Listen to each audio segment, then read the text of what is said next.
এখানে নাম কিতা গাড়ির নাম কিতা স্কোয়ার এই গাড়ি কত সালের 19 কালার হইল পার্পল কালার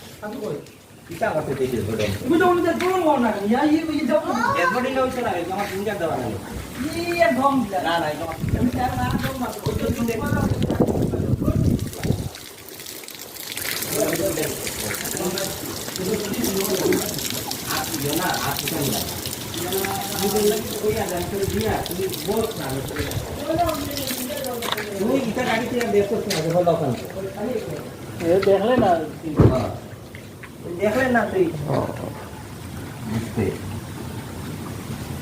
হাইব্রিড গাড়ি এগো হাইব্রিড গাড়ি আপডেট না নন হাইব্রিড গাড়ি আপডেট দেখ বস্তা খালি মন কই দেব আমি উপসু আমি